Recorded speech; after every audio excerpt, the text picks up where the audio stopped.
Na minha carreira como médico de atenção primária, grande parte do que fiz não exigia treinamento médico. Hoje temos a honra de receber o Dr. Brian 50 Strom, pioneiro da farmacoepidemiologia e uma das principais mentes na pesquisa biomédica. Como o primeiro chanceler de Rutgers Biomedical and Health Sciences e vice-presidente executivo para assuntos de saúde na Universidade Rutgers, o Dr. Strom redefiniu os sistemas de saúde. As pessoas adotam comportamentos ruins, adoecem, são tratadas e retornam ao ambiente onde repetem o mesmo comportamento prejudicial. Você não foca em manter as pessoas saudáveis, mas em tratá-las quando adoecem. Não precisamos de tantas máquinas de ressonância magnética. Menos exames de tomografia são necessários. É preciso mais reflexão. Com mais de 650 artigos, 15 livros publicados e 275 projetos de pesquisa inovadores liderados, suas contribuições lhe trouxeram reconhecimento internacional, desde moldar o futuro da saúde até enfrentar desafios globais. Prepare-se para esta conversa extraordinária.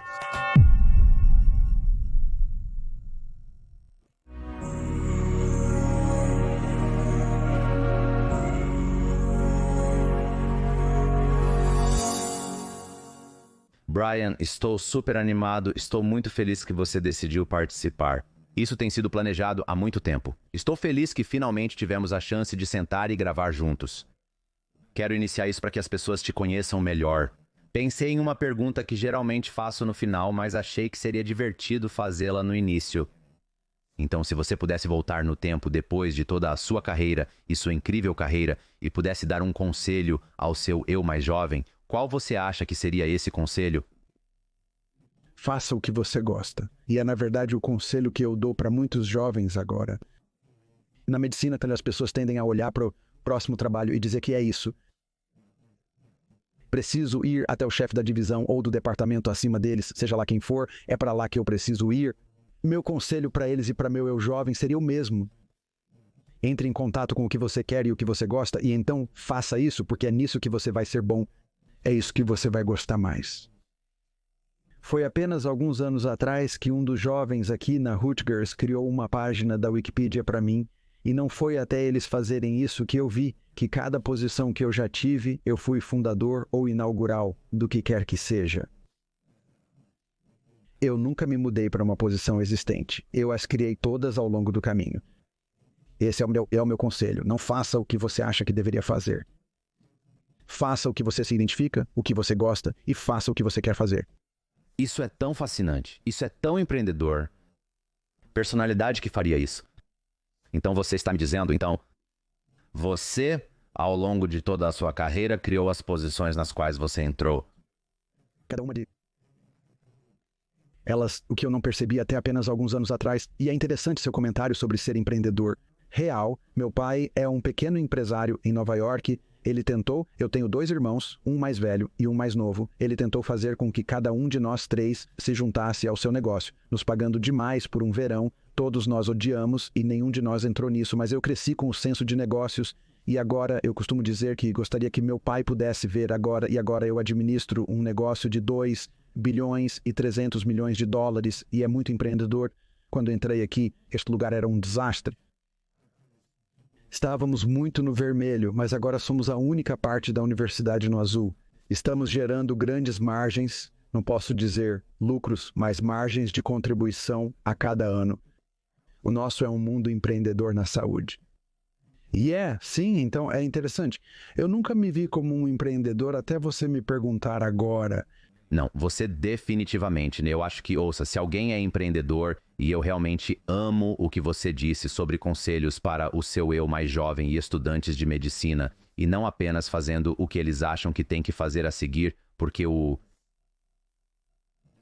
as lições aprendidas em um campo paralelizam tudo na vida. É muito interessante.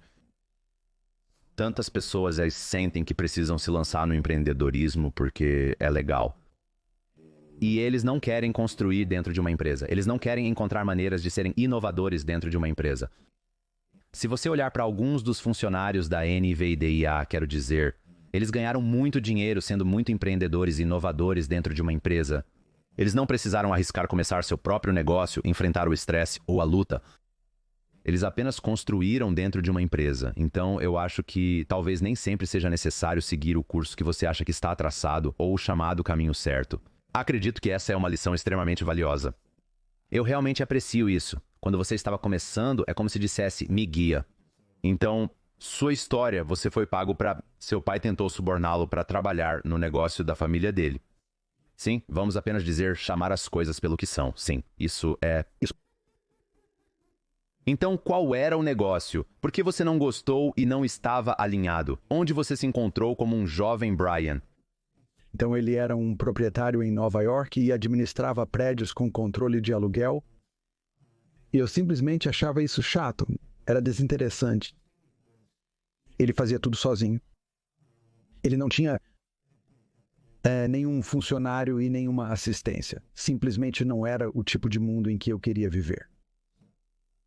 Mas quando você pensa em medicina, existem tantos caminhos para a medicina. E como você seguiu seu próprio conselho e não seguiu o caminho que todos os outros seguiram? Fui para a faculdade no final dos anos 60, sua era 5000. A palavra de ordem da nossa geração era relevância.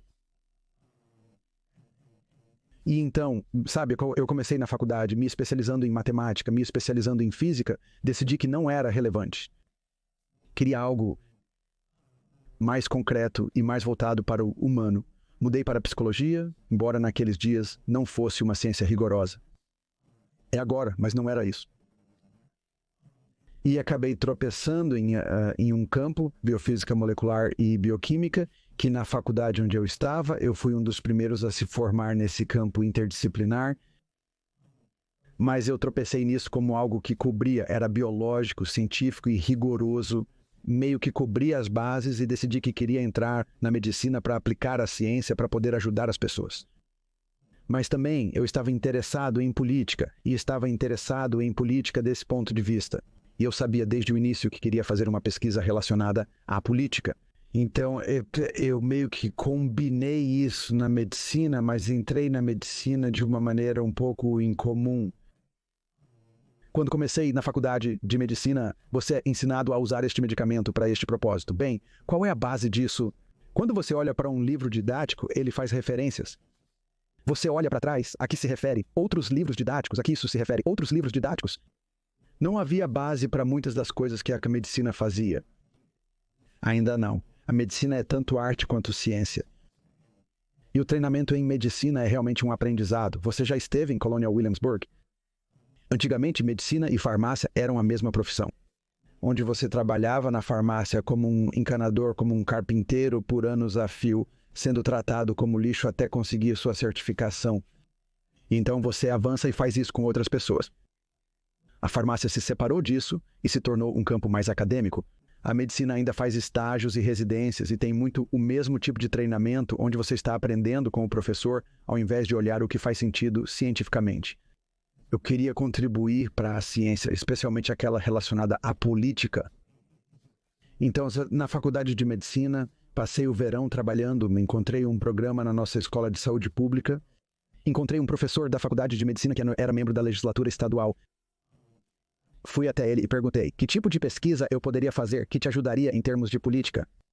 E ele acabara de aprovar uma lei chamada Lei Anti-Substituição. Foi a primeira lei do tipo aprovada nos Estados Unidos da América. Todos os 50 estados têm isso agora. É a lei que diz que se você prescrever um medicamento pelo nome da marca, a farmácia tem que dispensar essa marca, não um equivalente genérico.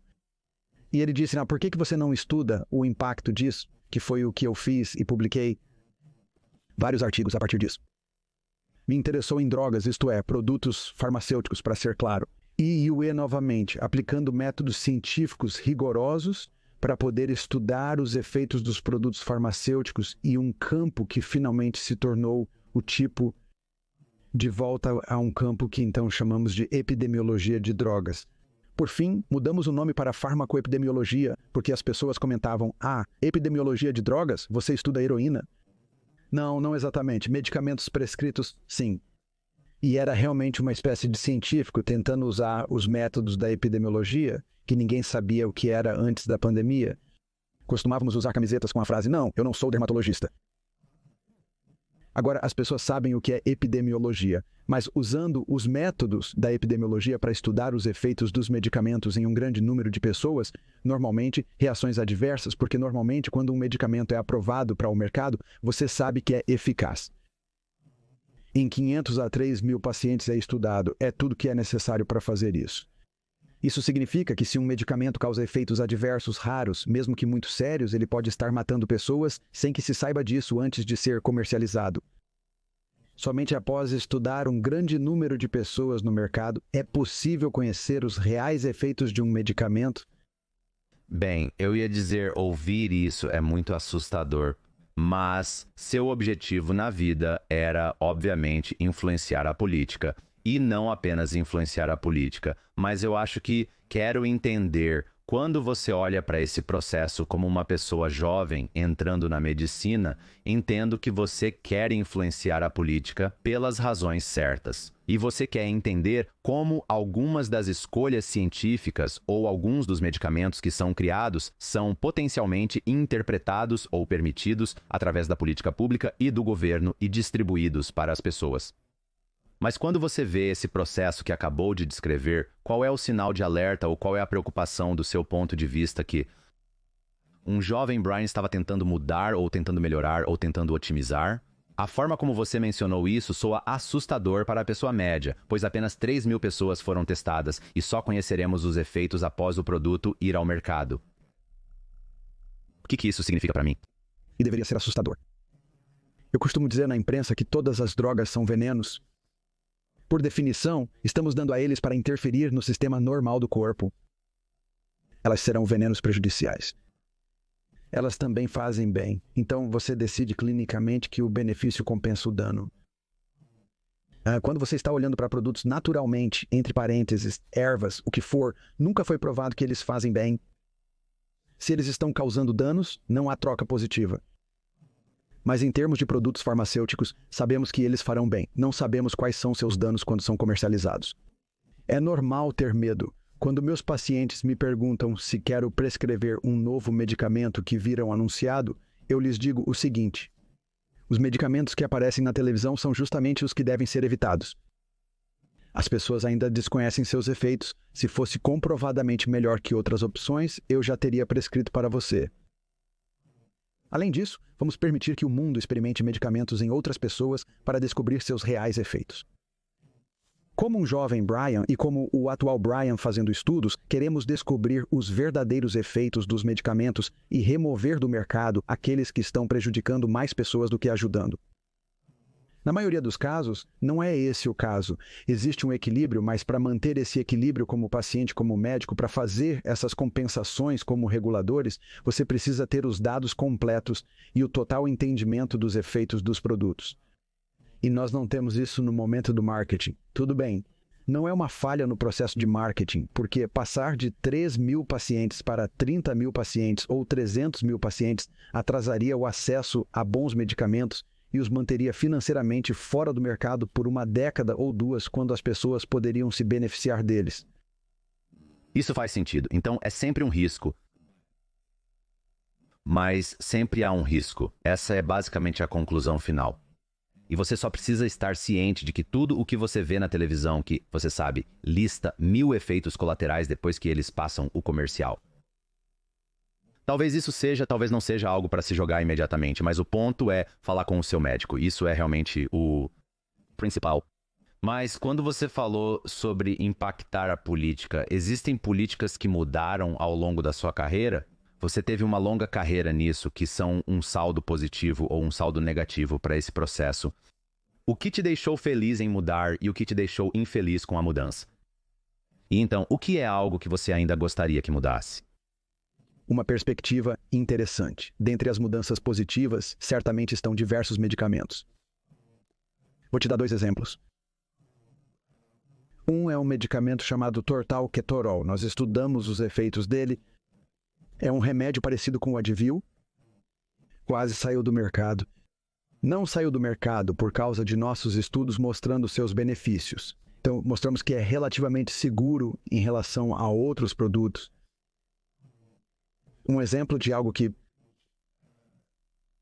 estava errado era um medicamento da mesma classe, Zomax, ótimo marketing. O nome do medicamento, Zomiprac, é outro medicamento semelhante ao Advil. Foi o primeiro remédio vendido como analgésico. Primeiro fármaco da classe vendido como analgésico. Como um analgésico, você esperaria que ele pudesse ter um problema com reações alérgicas graves. No final, ele foi retirado do mercado devido a reações alérgicas graves. Fizemos um estudo mostrando que não era diferente de outros medicamentos usados da mesma maneira, mas eles haviam destruído seu mercado no processo. Outro exemplo não baseado em medicamentos, por 50 anos, a Associação Americana de Cardiologia e a Associação Americana de Odontologia recomendaram que pessoas com anormalidades nas válvulas cardíacas, o que inclui até 10% da população, se puderem fazer trabalho odontológico, tomem antibióticos antes do trabalho odontológico. Estávamos expondo 10% da população. Tomam antibióticos 2 vezes por ano, geralmente com reações alérgicas. Resistência a antibióticos que causou sem qualquer evidência de que isso fazia sentido. A evidência era dados de animais. Eram dados que você tem sangue, você tem bactérias na sua corrente sanguínea quando você tem um procedimento dentário. O que você tem? Mas você tem bactérias na sua corrente sanguínea toda vez que você tem uma evacuação ou escova os dentes. E o trabalho dentário era pior do que qualquer outro. E, de fato, acabamos fazendo um estudo que mostrou que era, e isso foi confirmado por pessoas na Holanda, e todas as recomendações mudaram. Isso foi agora, neste ponto público, 20 anos atrás. Todas as recomendações de fazer tratamento dentário toda vez que você toma antibióticos, sempre que faz um tratamento dentário, desapareceram como parte disso, com base em nossos dados. O que eu gostaria que mudasse, que ainda não aconteceu, É melhor, sim, com uma política ou algo que você ainda quer afetar. sim, ervas seriam um exemplo perfeito. Vou te dar um exemplo que, novamente, em termos de política, teve um bom efeito e não teve um bom efeito. Quando as estatinas estavam saindo da patente, as empresas farmacêuticas queriam torná-las vendidas sem receita para se beneficiar disso. Mas eu escrevi muito deliberadamente uma carta ao editor do New England Journal, cuidadosamente cronometrada para impedir que isso acontecesse, e consegui. Não faz sentido um medicamento ser vendido sem receita. É necessário medir a função hepática e o colesterol. A venda de medicamentos sem receita não significa que o paciente pode julgar seus efeitos por conta própria. O contrário são os medicamentos à base de ervas. Nunca foi comprovado que os medicamentos à base de ervas são eficazes para qualquer coisa. Eles indubitavelmente causam danos, como qualquer outro químico, e ainda assim são um produto extremamente amplamente usado que as pessoas dizem, bem, eu tomo e me faz sentir bem. Sim, uma coisa não tem relação com a outra. Quando você toma um remédio quando está se sentindo pior, você consome o que quiser e se sente melhor. Estatísticos chamam isso de regressão à média. A volta ao normal fará você e o médico pensarem que algo ajudou. E assim é como faremos a história com ervas. Talvez algumas delas sejam eficazes. Se esse fosse o caso, seriam drogas, não ervas, e nós saberíamos disso. Portanto, a política que eu gostaria que mudasse é que as ervas deveriam ser reguladas como drogas e seriam necessários dados sobre a eficácia para estarem no mercado. Ei, pessoal, Scott aqui. Só queria agradecer de coração a cada um de vocês. 6 anos deste programa e é tudo graças a vocês. Suas audições, apoio e compartilhamentos são o que mantém isso funcionando. Quando comecei, não imaginava o tamanho que isso teria, as vidas que tocaríamos, as histórias compartilhadas e as lições aprendidas juntos. É realmente humilhante. E acredito que estamos construindo algo especial aqui, uma comunidade onde ninguém precisa reinventar a roda. Estamos todos juntos nisso, aprendendo e crescendo. Se você ama este show e ele fez a diferença para você, eis o meu pedido. Por favor, compartilhe com quem precisa. Conte a um amigo ou poste nas redes sociais. É a melhor maneira de manter isso forte, trazer convidados ainda melhores e compartilhar mais sabedoria que muda a vida. Você pode nos encontrar em todos os lugares, inclusive no successstorypodcast.com, se gostar de ouvir podcasts. Se você gosta de vídeo, pode ir ao YouTube. É youtube.com/c/Scott500Clary ou o boletim informativo newsletter.scottdclary.com. Apenas espalhe a palavra. Sou eternamente grato a cada um de vocês. Vamos continuar aprendendo, vamos continuar crescendo e continuemos melhorando este mundo juntos. Tudo bem, vamos voltar ao show. Na verdade, parece apenas muito anedoticamente, sem os dados para comprovar. Apenas através de conversas casuais. Parece que mais pessoas estão experimentando ervas e medicina oriental e todas essas coisas que não parecem ser É interessante como algumas culturas parecem recorrer por padrão à medicina oriental ou à base de ervas. Vou te dar um exemplo. Crescendo, isso eram drogas comuns, não sei descrever de outra maneira. É como se fosse medicina ocidental e médicos e prescrições e antibióticos e qualquer outra coisa. E então minha melhor metade, ela é algumas coisas diferentes, mas a mãe dela é judia israelense e o pai é russo. E ela tentou tantas coisas diferentes à base de ervas para melhorar. E quando ela está doente, o padrão é erva isso ou erva aquilo, ou tente isso, e havia um médico chinês que ela foi ver uma vez. Eu não entendo nada disso. Isso não faz parte do mundo em que cresci. Então eu sinto que, e talvez apenas porque eu tenho proximidade com isso, mas eu também ouço isso em conversas,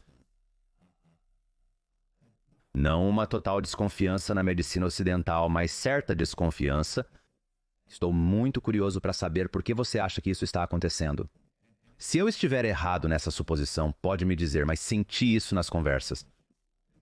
Acho que você está correto nessa suposição amplamente usado e os herbais, tratamento não típico, não são confiáveis. São tomados amplamente e as pessoas, em vez disso, tomam herbais e outras coisas. E isso vem muito da falta de confiança. Parte disso é que, dado onde a saúde chegou e como evoluiu, os médicos não passam muito tempo com os pacientes. E à medida que a saúde se torna cada vez mais um negócio, em vez do tipo de médico praticante solo que vai à sua casa e o que quer que seja, você não confia tanto nas pessoas. Se você perguntar à maioria dos pacientes, eles dirão que a saúde é terrível, exceto pelo meu médico, que é ótimo.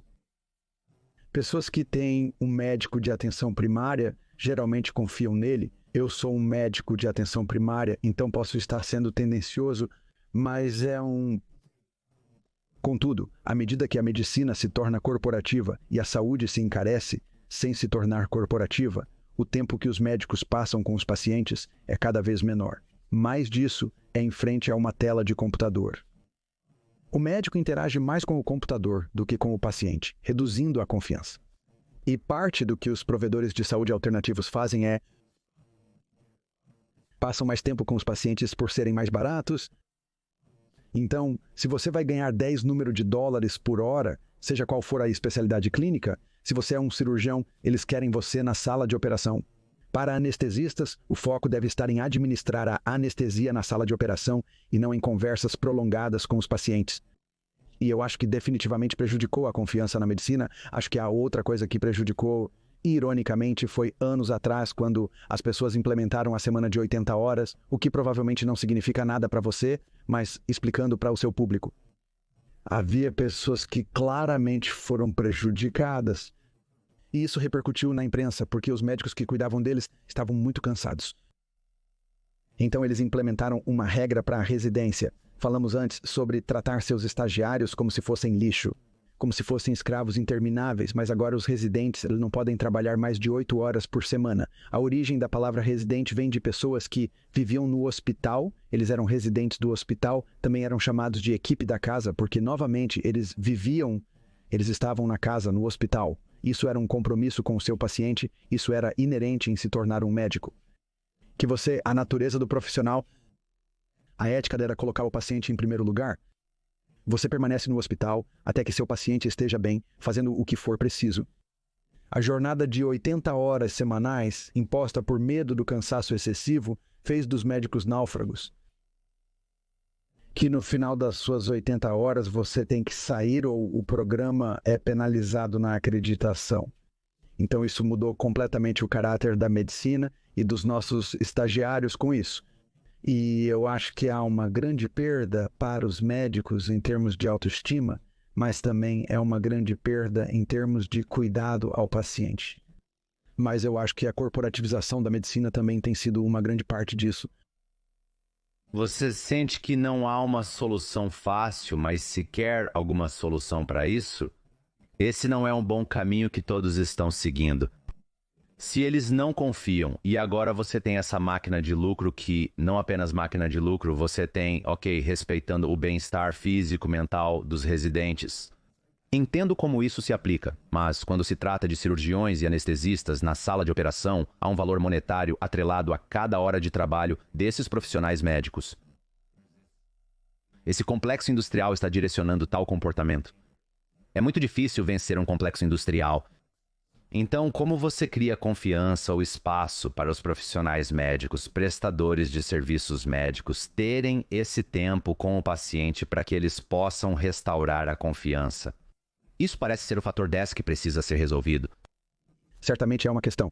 Sem dúvida, sem dúvida. Eu acho que uma maneira é que precisamos fazer melhor uso de outras profissões. Você não precisa de um médico para fazer tudo. Na minha carreira como médico de atendimento primário, grande parte do que fiz não exigia treinamento médico para ser realizado. Fiz isso porque os médicos poderiam cobrar por isso. O que sabemos agora é que enfermeiros, assistentes de médicos, muitas vezes podem fazer melhor, mais barato e tarefas mais rotineiras. Uma das vantagens da Rutgers Health é que todas essas escolas estão sob nossa responsabilidade em um mesmo local. Então, se precisamos de mais enfermeiros, nós os treinamos. Se precisamos de mais assistentes, nós os treinamos. E à medida que o mundo avança para uma saúde mais populacional e nos afastamos do pagamento por serviço, porque estamos falindo o país em saúde e ainda não temos bons resultados, uma das soluções é que precisamos pensar mais na base populacional e precisamos fazer melhor uso de outros profissionais que podem fazer um trabalho melhor e mais barato e salvar os médicos que são os mais caros, são as coisas que você realmente precisa do tempo dos médicos. E a saúde comportamental meio que fez isso, usando mais tempo de psicólogos e assistentes sociais e economizando os médicos para escrever as prescrições. E nesse caso, não é tão satisfatório para os médicos que eles não têm relacionamentos com os pacientes. Mas não há uma solução mágica aqui, mas acho que a saúde se tornou muito uma grande entidade corporativa que não se concentra na saúde, mas realmente se tornou um cuidado com a doença, não um cuidado com a saúde. Realmente tem sido, sabe, as pessoas têm um comportamento ruim, ficam doentes, vêm, são tratadas pela doença, são mandadas de volta, onde repetem o comportamento ruim, seja fumando, bebendo, ou seja lá o que estiverem fazendo.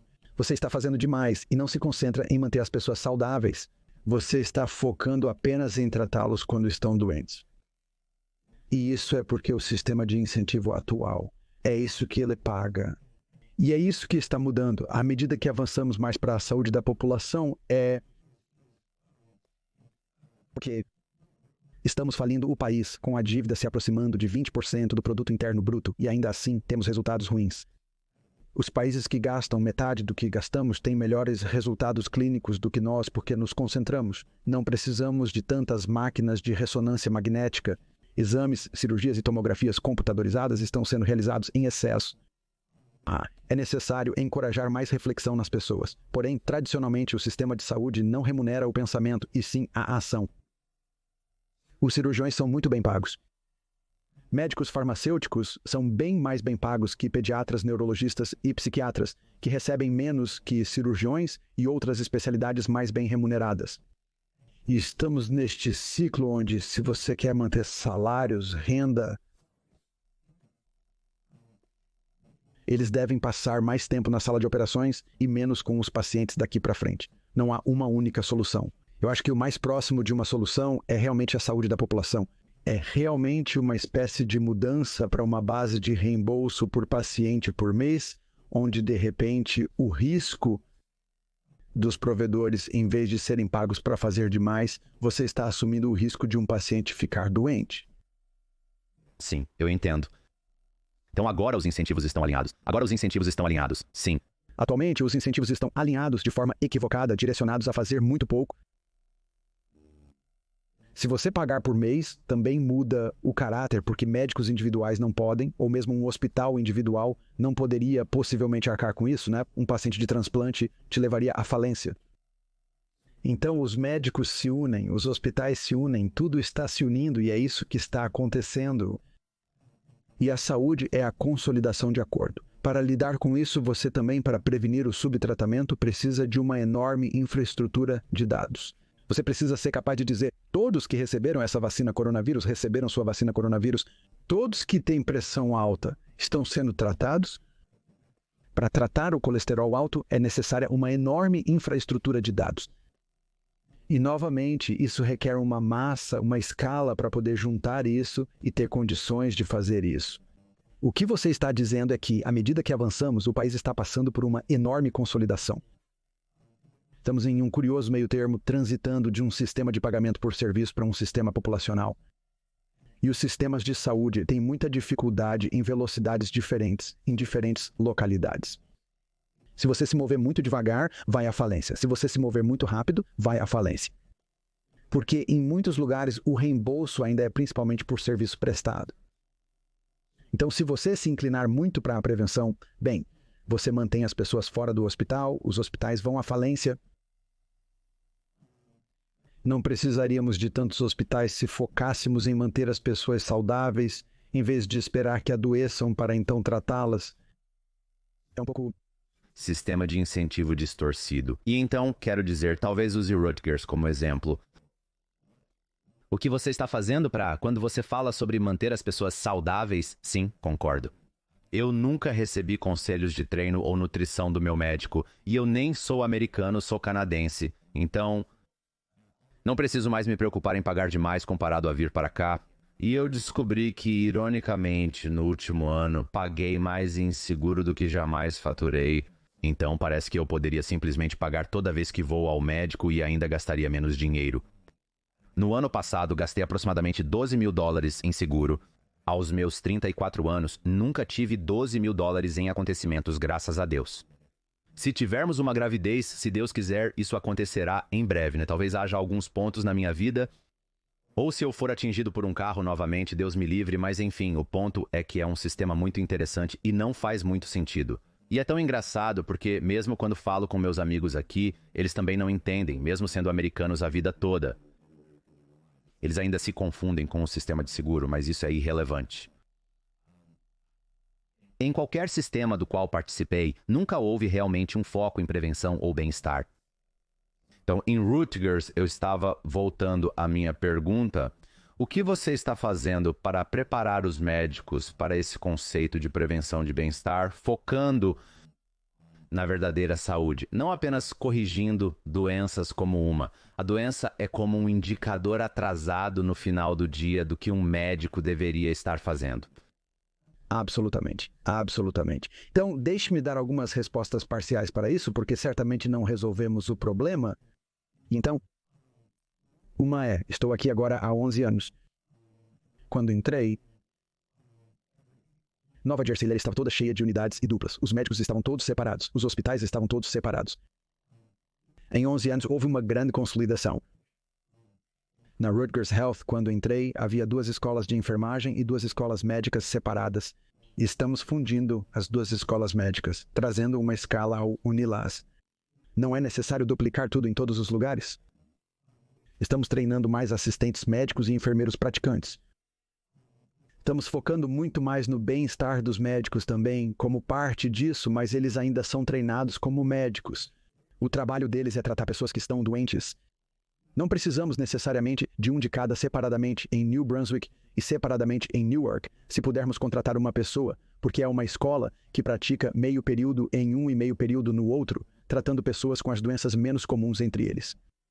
E assim, estamos combinando e trazendo as coisas para a escala, mas o outro é, enquanto estamos fundindo a faculdade de medicina, estamos desenvolvendo as 2 faculdades de medicina agora. Faculdade de Medicina Robert Wood Johnson, em New Brunswick, e Faculdade de Medicina de New Jersey, em Newark. Estamos fundindo-as na Faculdade de Medicina Rutgers.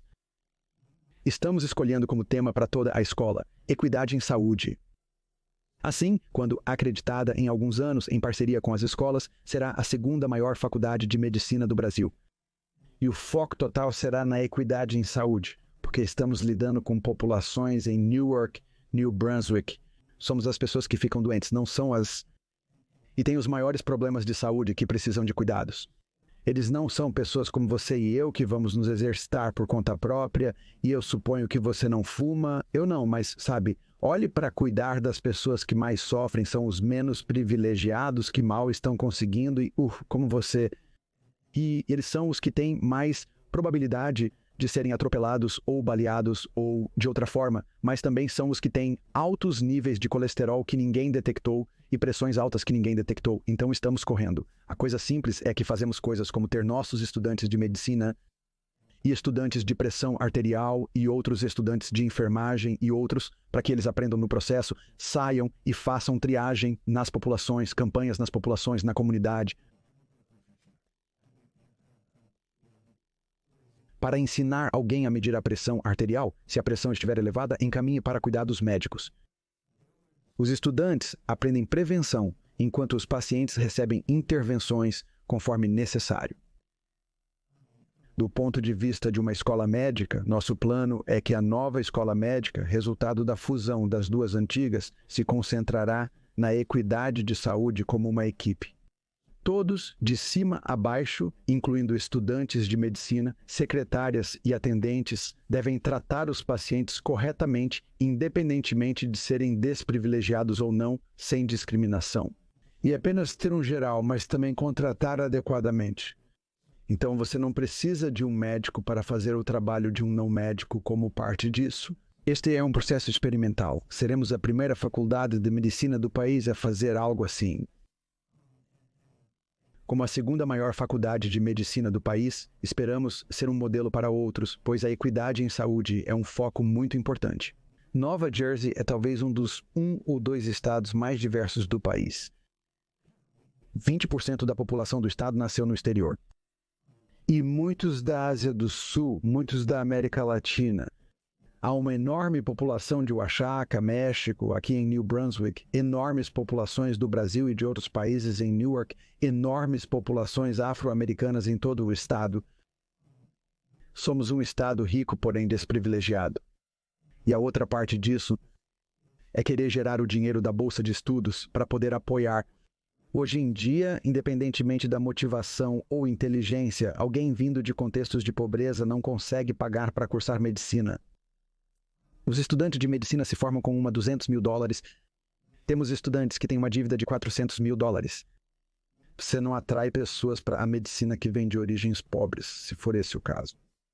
E então eles não voltarão para essas comunidades se não for essa a origem deles. Eles também são menos propensos a entrar em especialidades com salários mais baixos. Eles vão querer se tornar cirurgiões ou algo do tipo para ganharem mais dinheiro. Eles também são menos propensos a permanecer em Nova Jersey, um estado caro para se viver.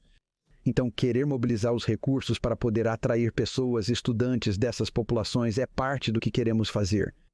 E, novamente, querendo que toda a escola avance focando na equidade de saúde como um foco. Outro exemplo diferente, temos uma das coisas que a Rutgers tem é muitos estudantes. Temos 70 mil estudantes e temos um programa onde nossos alunos de graduação se envolvem muito em aprendizado de serviço em todo o estado. O que é isso? Como estudante, você está fazendo um curso que realmente está prestando serviço. Então, o exemplo de um ponto de vista de saúde, como o ponto de vista de saúde dele, é que temos alunos e tivemos centenas e centenas que se inscreveram conosco agora. Até o momento, só conseguimos fazer isso com cerca de 40 financeiramente. Os alunos vêm principalmente de Nova Jersey e alguns dos graduandos, especialmente, vêm de áreas mais pobres, onde, como um trabalho de verão, eles receberão crédito no curso e serão pagos para voltar à sua comunidade e fazer exames de pressão arterial, exames de diabetes, exames. Então você está educando os alunos, está educando os pais, enquanto isso você está educando a comunidade. Os alunos recebem crédito por isso, além de serem pagos por isso, e aprendem com o serviço, de modo que estão ajudando a comunidade ao mesmo tempo que estão fazendo isso. Uma das coisas que eu adoraria fazer é atribuir aleatoriamente os diferentes condados de Nova Jersey para que os alunos façam diferentes intervenções em cada um deles. Eles voltariam para casa durante o verão, e um condado se concentraria em parar de fumar, um condado se concentraria em tratar o colesterol, um se concentraria em tratar a hipertensão, então você teria métricas fáceis. Você os distribuiu aleatoriamente entre os condados? Todos eles deveriam se beneficiar, mas você olha como o fumo do condado 10 melhorou mais do que o do condado Ethers, onde a pressão arterial do condado I melhorou mais do que a do condado 10. E assim poderíamos estudar o benefício clínico real, benefício à saúde deste tipo de intervenção. Mas, de qualquer forma, educa um grande número de estudantes e estudantes que, esperamos, voltarão desproporcionalmente para essas comunidades. O senso comum é comum e parece que é um programa tão inteligente, mas eu não percebi que isso e o que Rutgers está fazendo é tão inovador e ninguém mais está fazendo isso, porque se eu simplesmente der um passo atrás e olhar objetivamente para um problema que eu veria, muitos problemas de saúde afetam desproporcionalmente uma classe socioeconômica diferente de indivíduos. E então quase se transforma neste ciclo negativo, porque agora você tem essa classe que está sobrecarregando o sistema de saúde local, que já não tem os recursos para lidar com isso, o que vai causar ainda mais problemas para essa classe específica ou esse segmento da população. E parece que não há resultado positivo neste cenário. E provavelmente é assim que os Estados Unidos da América estão literalmente agora em 2024. É assim que está. Isso está exatamente correto. Foi uma ótima descrição. Nós nos referimos a isso como os determinantes sociais da saúde. Os determinantes sociais da saúde são provavelmente muito mais relevantes do que qualquer intervenção clínica. E então, ao tentar intervir, um dos nossos hospitais em Newark acabou de construir moradias para alguns de seus pobres. É um hospital estadual, é o único hospital estadual. Ele acabou de construir moradias para alguns de seus pacientes pobres, onde pacientes pobres e doentes, eles têm uma enfermeira que mora na moradia, que as pessoas não precisam ir ao pronto-socorro, que você pode simplesmente ir até a enfermeira. Mas em vez de estarem sem teto, eles estão morando em boas moradias. Portanto, intervir nos determinantes sociais da saúde e reconhecer a importância dos determinantes sociais da saúde é uma parte fundamental do que queremos fazer na faculdade de medicina, nova faculdade de medicina indo adiante, enquanto nos concentramos na equidade em saúde. Que não é apenas o cuidado de alta tecnologia e o mais caro, mas é realmente, se você quer ter uma intervenção populacional que afeta um grande número de pessoas, você precisa afetá-las onde elas vivem e intervir nas coisas. E, novamente, geralmente não é o médico. O tempo do médico é muito caro. Eles são muito bem treinados. Não é uma maneira eficiente de fazer isso, mas sim, deveríamos ter coisas como agentes de saúde comunitários que contratamos da comunidade, treinamos eles, eles voltam para a comunidade para tentar intervir em algumas dessas questões. A coronavírus evidenciou de forma clara que as comunidades menos privilegiadas sofriam e morriam mais e ainda assim não se vacinavam por desconfiança nos cuidados de saúde. Isso é uma verdade tão doente e distorcida. Então, eles estão morrendo mais porque você olharia e veria os gráficos e apenas as populações de baixa renda, eles estavam sendo dizimados pela coronavírus. Mas eu não percebi que eles também não queriam se vacinar por falta de confiança. Exatamente. É uma profecia autorrealizável em certa medida. 100%. E então, Newark, por exemplo, o reitor da Faculdade de Medicina em Newark, ele é afro-americano e está lá há muito tempo com laços estreitos em todas as igrejas da cidade, usando ele e alguns de nossos professores afro-americanos mais experientes para sair na comunidade e tentar educar a comunidade. Eu dei um podcast com o prefeito novamente, falando sobre coronavírus, falando sobre a vacina e a importância da vacina, tentando educar a comunidade que imediatamente resistiu a isso. Eles imediatamente não quiseram fazer isso por falta de confiança. E, claro, nosso ambiente político não ajudou nisso, no ambiente político nacional, não o de Nova Jersey. Mas nossas comunidades mais atingidas são as que mais sofrem. E você sabe, nosso foco novamente, nós ensinamos. Queremos que nossa nova faculdade de medicina tenha os determinantes sociais da saúde e a equidade em saúde como foco principal, do início ao fim, permeando todo o ensino. Uma coisa que achei muito interessante quando estávamos nos preparando, eu estava olhando algumas coisas diferentes para falar com você, e uma coisa que surgiu foram as prioridades de pesquisa, porque isso é provavelmente com o que você lida todos os dias. Então você tem desafios de saúde enfrentando New Jersey, você tem desafios de saúde enfrentando todos os Estados Unidos da América, certo? Mas você tem que descobrir quais áreas priorizar, mas há influência e há dinheiro e há pessoas que querem que algumas coisas sejam estudadas e há pessoas que não se importam com outras coisas. Então, como você equilibra toda a influência, todas as iniciativas? Talvez eu possa até explicar isso. Quem influencia o que você pesquisa e o que você não pesquisa, se não for apenas você e sua equipe? Sim, diretamente não sou eu e minha equipe, porque somos um centro acadêmico. Os professores têm a liberdade de fazer e estudar o que desejam. Então, parte da influência é o financiamento. Os Institutos Nacionais de Saúde decidem suas prioridades e assim por diante. Mas a maior forma de influenciarmos isso é através do recrutamento e contratação de pessoas que veem isso como prioridade.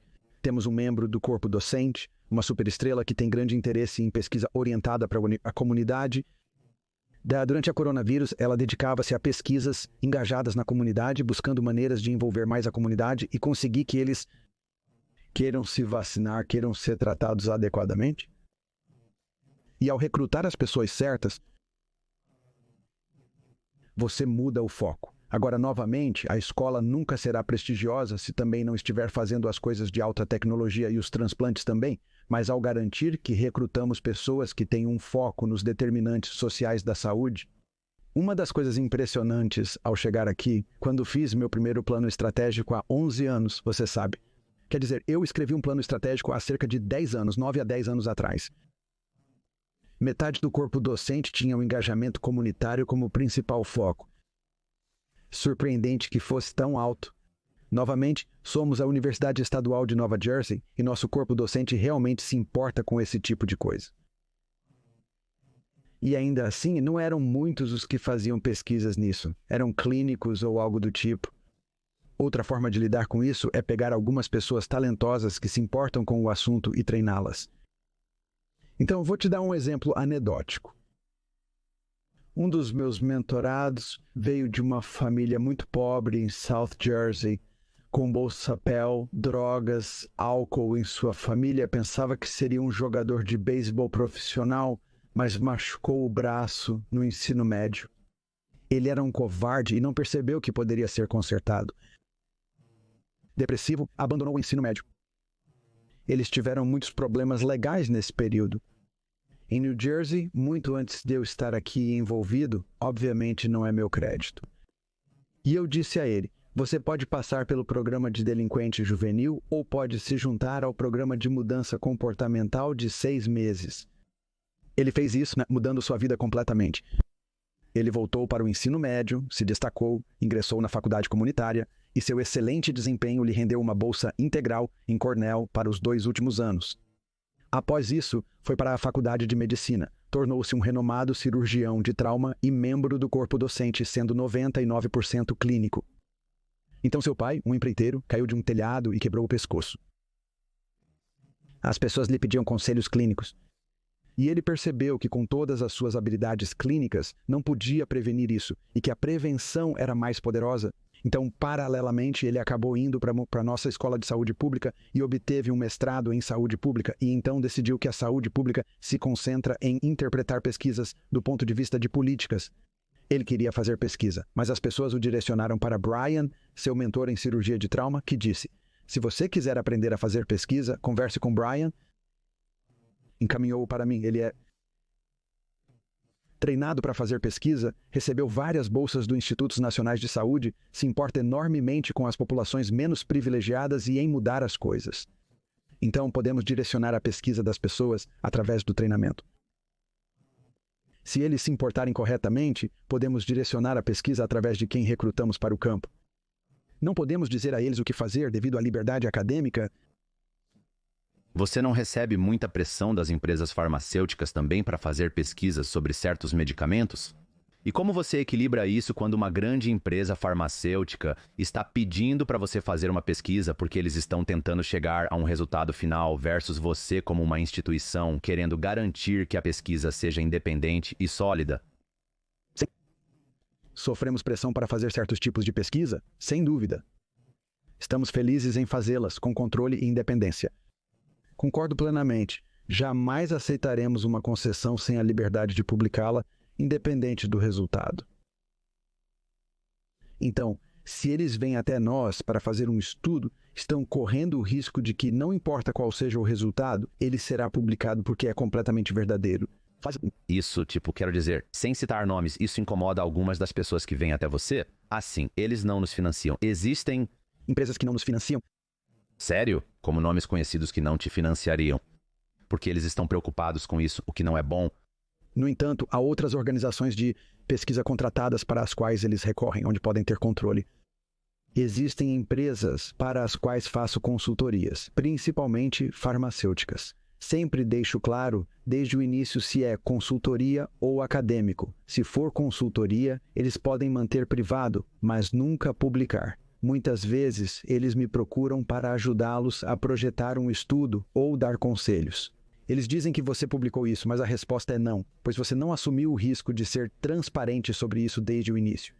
Portanto, a verdadeira liberdade acadêmica e transparência são essenciais para todos os principais centros acadêmicos do país. E é a diferença entre organizações de pesquisa contratadas e centros acadêmicos. E então o efeito líquido é que existem empresas que não nos deixarão fazer a pesquisa. Mas o que isso significa é que quando publicamos temos mais credibilidade. E isso é algo que... Quero dizer, se eu sou um americano médio e estou procurando um remédio para o problema X. Apenas uma última reflexão sobre este ponto. Quais são as coisas que eu deveria pensar ou investigar ou até mesmo perguntar ao meu médico ou até mesmo entender se meu médico está sendo incentivado a me empurrar de uma maneira versus a outra? É uma pergunta composta. Eu sei, eu sinto muito. Não, mas ótimo conjunto de perguntas para começar com a última. O conflito de interesses do seu médico é algo absolutamente a ser sensível e existem campos como cirurgia ortopédica ou cardiologia, onde eles estão lá, são mais frequentemente conflitos porque eles desenvolveram um novo brinquedo ou um novo quadril ou um novo joelho e eles só querem usar o deles e o hospital paga, você paga através do seu seguro. Isso aumenta os custos e há um claro conflito de interesses, sem dúvida. Portanto, questione seu médico sobre conflitos de interesse ao fazer tais recomendações. Eu acho que, de maneira mais ampla, os médicos não têm tempo ou a expertise para ler, para avaliar criticamente a literatura em detalhes. Como epidemiologista clínico, essa é a minha especialidade. Mas eu acho que quando se trata de medicamentos prescritos, as pessoas devem se sentir confortáveis por conta da regulamentação da Food and Drug Administration. A Food and Drug Administration analisa tudo com detalhes minuciosos. Ela realmente obtém os dados reais da empresa e os reanalisa. Então, se a Food and Drug Administration obtém uma resposta diferente da que a empresa obteve, os dados reais mostram isso. A regulamentação da Food and Drug Administration vai... Se é aprovado pela Food and Drug Administration, significa que funciona. Isso significa que é tão seguro quanto sabemos, considerando as limitações das amostras mencionadas anteriormente. Se um produto não é aprovado pela Food and Drug Administration, como usa a base de ervas mencionados anteriormente, então é considerado Cavitenter. Você, o médico e ninguém saberá, porque a ciência não sabe na maioria dos casos, pois os estudos não foram realizados. Então, nós temos um sistema de um intermediário instruído, é como os advogados chamam, onde o paciente vai a um médico. Se alguém tem uma reação adversa, eles normalmente não processam Eles processam a empresa, que é um golpe profundo, mas é por isso que a empresa, com todos aqueles anúncios sobre reações adversas, usa essas reações como sua defesa legal. Bem, eu disse a eles, e estava no meu anúncio, então o paciente deveria ter lido, mas realmente não aprendemos um processo intermediário onde as empresas fornecem as informações para os médicos tomam as decisões para os pacientes, e os médicos deveriam ter, idealmente, a expertise para fazer isso, mas é aí que a Food and Drug Administration entra. Mas isso volta ao meu comentário sobre por que as estatinas não são um medicamento de venda livre, porque ambos para medir sua eficácia e sua segurança, suas reações adversas. Você precisa de conhecimento médico e acesso a laboratórios para poder fazer isso. Quando você olha para a fusão de algumas das duas maiores instituições médicas, quero dizer, isso é muito difícil de fazer. Foi muito complexo. Fale comigo sobre algumas lições aprendidas, talvez até mesmo de uma perspectiva de liderança que você teve que descobrir quando estava fazendo essa fusão.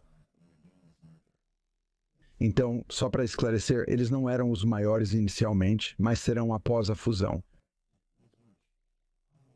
Sim, tem sido uma verdadeira educação, sim. Como as pessoas me disseram quando vim da Pensilvânia, Nova Jersey não é um estado, são 3. O sul, centro e norte de Jersey são pequenos, mas muito diferentes entre si. São rivais com culturas distintas. E aqui eu propus agora acontecendo a fusão da escola médica da parte central do estado e da parte norte do estado se unindo. Esses dois juntos têm 75% da população do estado. Mas isso se tornou um pouco de um jogo político. Isso se tornou muitas rivalidades. É como ter dois filhos em que cada um pensa que o outro é o favorito. Você está fazendo isso para beneficiar as pessoas em Newark. Como a universidade fica em New Brunswick, elas estavam com medo de que estávamos abandonando a cidade. E o processo era de que New Brunswick estava assumindo Newark, o que é tudo menos isso. É, na verdade, o efeito oposto, mas é um...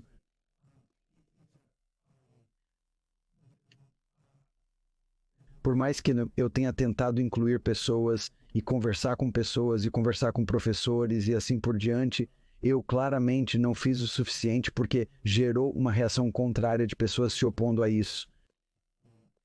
Agora, eu fiz um trabalho muito melhor de educar nosso conselho administrativo porque eles votaram unanimemente a favor disso. Agora que nossos dois reitores estão trabalhando na fusão, eles tiveram um amplo envolvimento.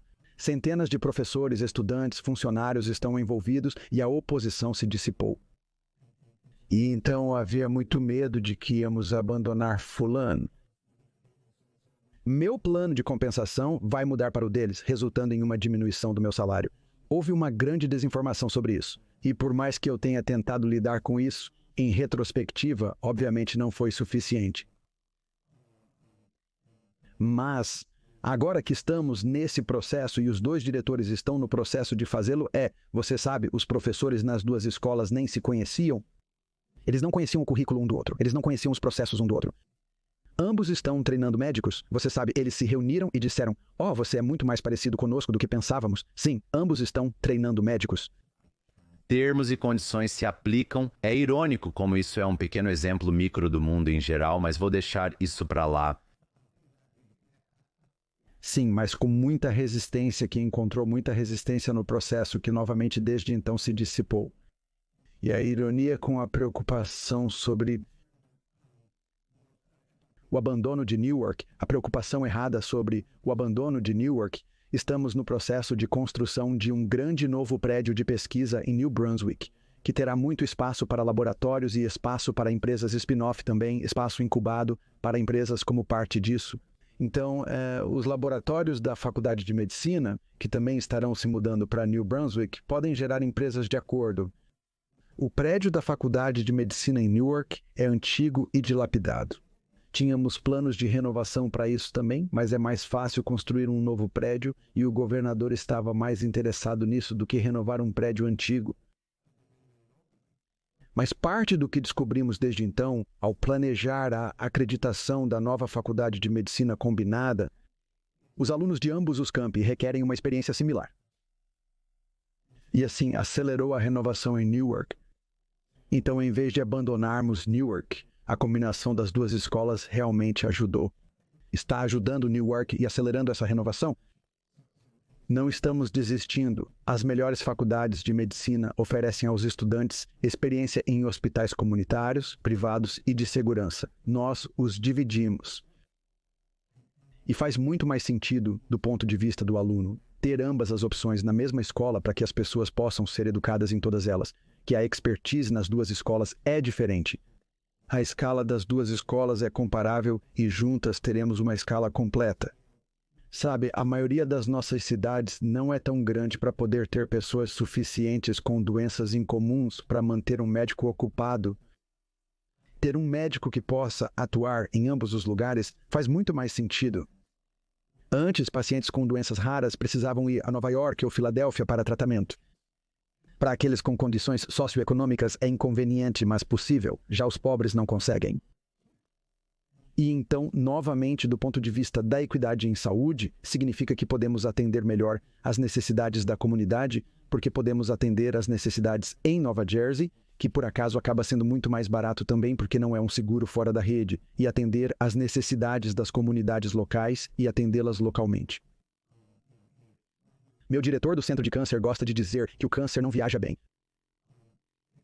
Se você está em quimioterapia ou radioterapia e vai diariamente para o tratamento, não quer ter que atravessar o rio e as pontes para receber esse cuidado. Entregá-lo localmente é muito melhor para as pessoas de Nova Jersey, portanto, é melhor para a educação. Isso permite uma maior escala de pesquisa. E, acima de tudo, é melhor para as pessoas do estado, porque podemos tratar doenças incomuns que as pessoas teriam que ir para Nova Desculpe, Filadélfia, Nova York ou Filadélfia. O que, novamente, é inconveniente, onde pessoas pobres não conseguem. Então, quero dizer, realmente o que estou ouvindo é, o futuro da saúde, e isso é o que você está fazendo em Nova Jersey, mas isso pode ser um modelo que você pode replicar em outros estados. Você pode replicá-lo em qualquer lugar, realmente. É tudo sobre colaboração interdisciplinar. É realmente isso. E é tão estranho que isso não seja o caso agora. Sim, interdisciplinar e interprofissional. Isso não é o caso atualmente. Você tem os cirurgiões, tem os internistas, tem os cardiologistas, tem os... Cada um é separado, um silo à parte, pois tem regulamentação e responsabilidades de licenciamento distintas. Isso nem faz sentido racional. Um cardiologista é uma subespecialidade da medicina interna. A cirurgia cardíaca é uma subespecialidade da cirurgia. Um cardiologista tem muito mais em comum com um cirurgião cardíaco do que com um endocrinologista tratando problemas de tireoide. Mas não é assim que a medicina é organizada. E, historicamente, não tem sido interprofissional onde você não recorre a enfermeiros e assistentes médicos e assim por diante para prestar cuidados, porque tudo tem sido cuidado médico apenas. Então, a consolidação oferece a oportunidade de poder fazer isso e de poder prestar mais atenção no processo à equidade em saúde. Assistentes médicos e enfermeiros são melhores em focar na equidade em saúde, passando mais tempo com os pacientes e em saúde e mantendo-se saudável, dando aconselhamento às pessoas de acordo. Os médicos estão ocupados demais para fazer isso. Você precisa de um sistema que realmente combine todos eles e realmente, você sabe, temos a vantagem de Rutgers, e eu disse isso publicamente muitas vezes, para desenvolver o sistema de saúde do futuro, porque está tudo sob o mesmo teto. Nós formamos os médicos, enfermeiras, assistentes médicos, fisioterapeutas, terapeutas ocupacionais e outros profissionais da área da saúde. Tudo. E podemos alterar os números conforme necessário para fazer isso. E é um grande experimento para tentar ajudar a melhorar um sistema de saúde dos Estados Unidos da América muito ineficiente e não muito eficaz, usando Nova Jersey como laboratório. Eu ia dizer, quero dizer, é um experimento, mas só para reforçar o seu ponto, eu não acho que o existente está funcionando muito bem. Eu não acho que está funcionando muito bem. Quer dizer, se você olhar para outros países, ninguém vê os Estados Unidos da América como o ápice da saúde. Sabemos disso. Nas estatísticas de saúde, gastamos muito mais dinheiro, mas temos resultados piores. Sim. Parte disso, novamente, quantas pessoas aparecem em um hospital seguro em Newark quando o primeiro cuidado que elas...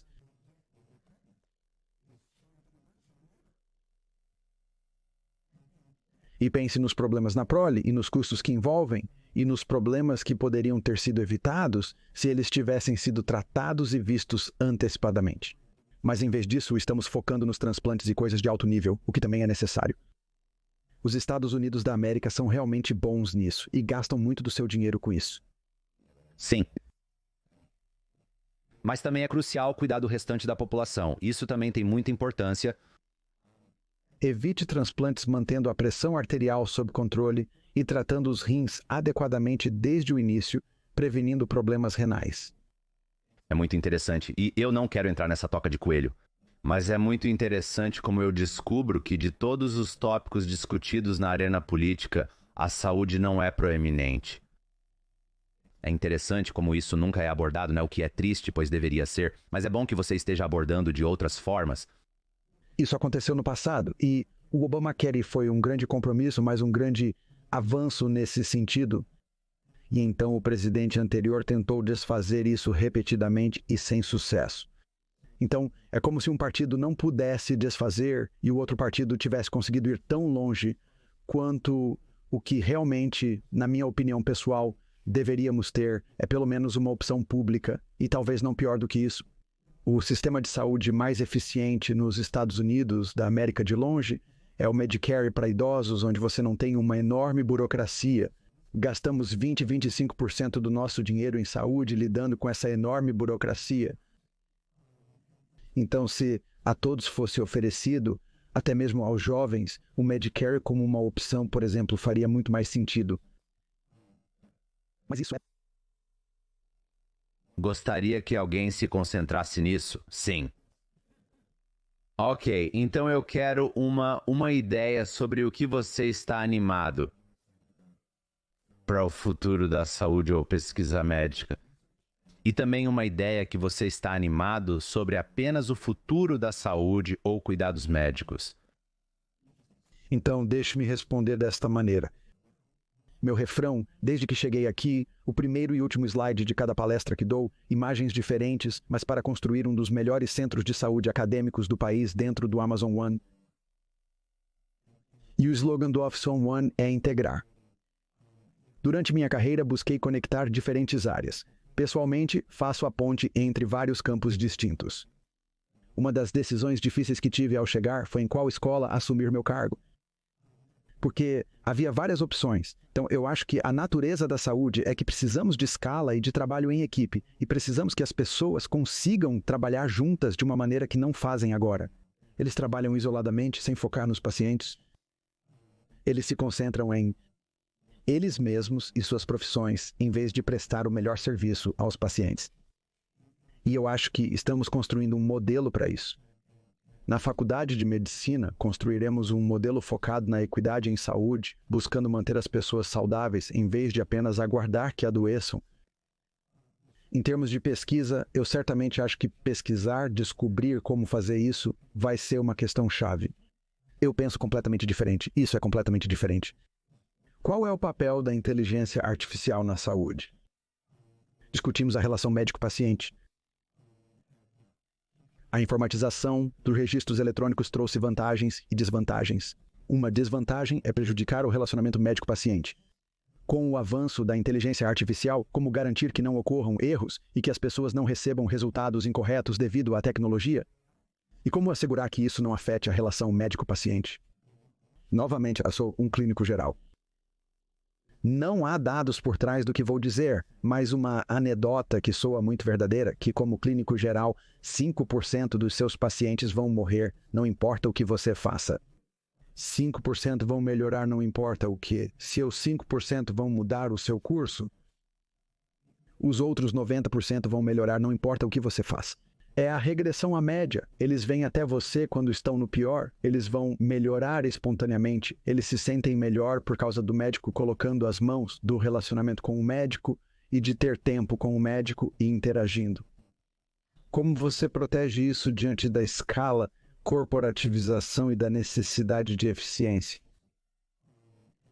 E essas são questões de pesquisa importantes em termos de como você projeta um sistema de saúde que seja ótimo. E como a inteligência artificial ajuda nisso?